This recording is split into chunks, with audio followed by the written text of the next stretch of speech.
राम मंडळी, स्वागत आहे तुम्हाला गांडूळ खत निर्मिती भाग 3 म. तर फायनली आज आपण म्हणजे पूर्ण बेड तुम्ही देखू शकता.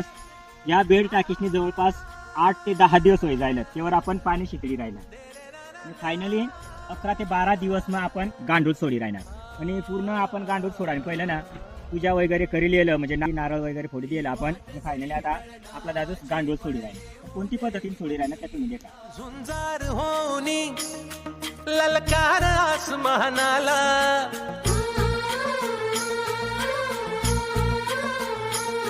लावणी कपाळी माती घे जे पक्ष तिच्या पाठी.